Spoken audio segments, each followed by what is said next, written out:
This is Dan from Dan and Minnie's Journey. Thank you for your support. Today, we're going to be talking about the top 5 reasons why Minnie and I moved and retired to the Philippines.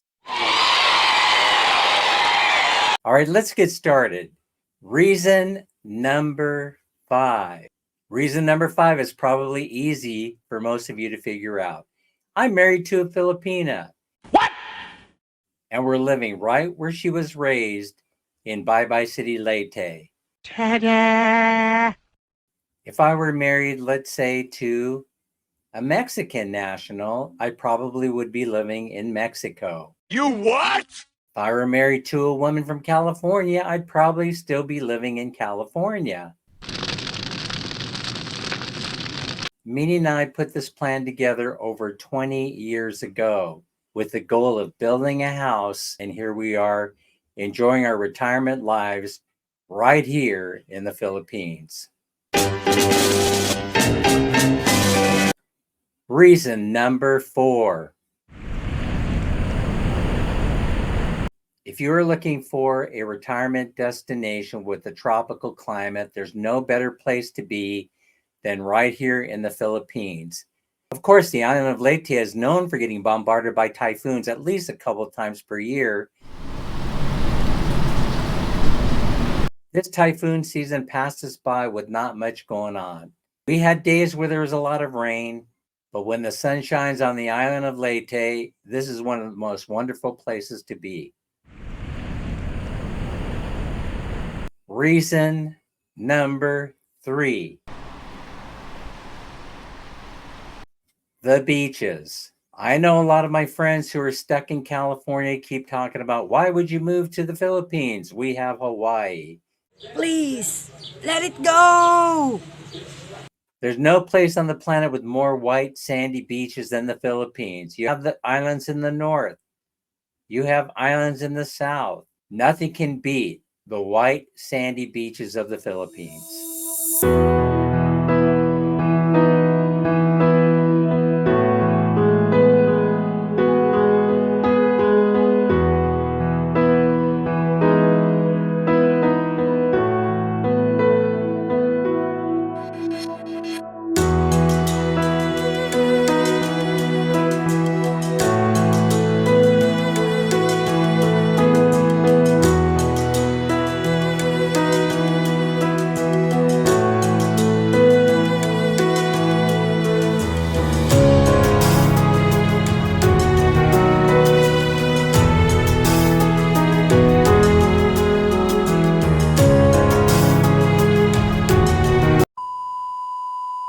Reason number 2 are the friendly English-speaking Filipino people.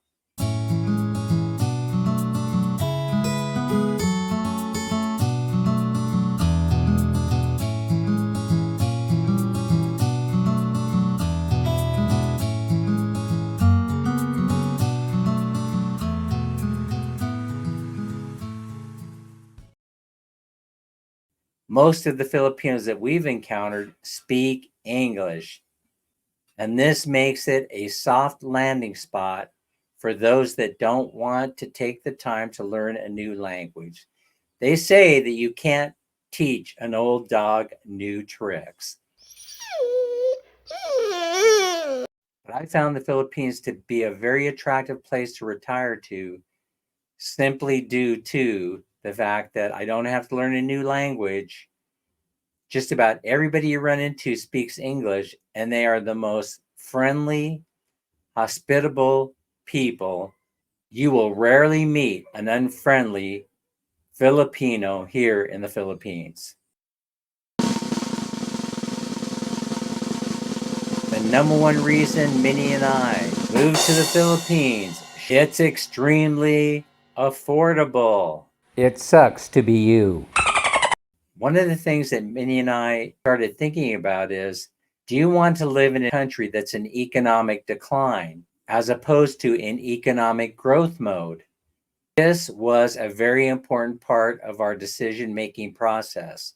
I would say, based on our experience, it costs about 40% of what it would cost you in the United States When you can come to the Philippines and build a house on land that you own for $70,000, that if you were to transplant that home to California, to probably have a house that's worth somewhere between 500 and 600,000 American dollars. The idea of building a house for cash and not having to service a mortgage was very attractive to us. We would have been fine servicing a mortgage in the United States because our mortgage payments was about 50% of what mortgage payments are today. The cost of food and housing here, even if you're a renter, the savings are enormous. I'll give you an example. Minnie and I had decided that we wanted to live in Cebu for a few months just to see what it was like. So we signed a 6-month lease for an apartment in an area of Cebu known as Lahug. It is about a 10 or 15-minute walk from IT Park, where all the action is. It's a very busy and exciting area of Cebu. The rent of a 25 square meter studio apartment in Lahug, almost in the heart of IT Park, only a 10 or 15-minute walk, was $300 per month all in.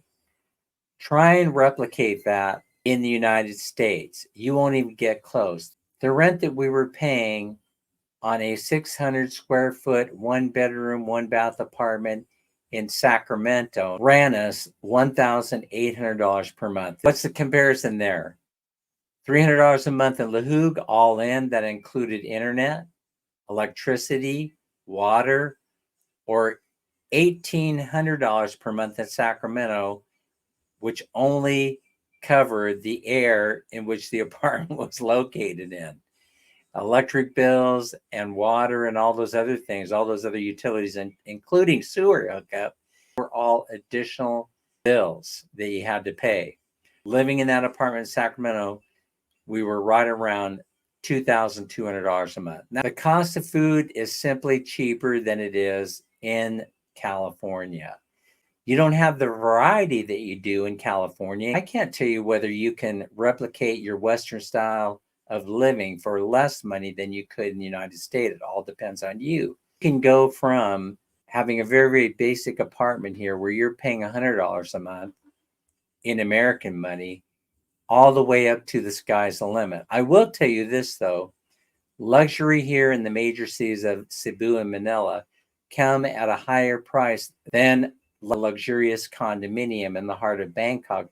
You can't find cheaper rents in the United States than you can here in the Philippines. And since the number one expense is housing, it's your best reason for retiring to the Philippines. Well, I hope you enjoyed today's video, and we'll see you on the next one.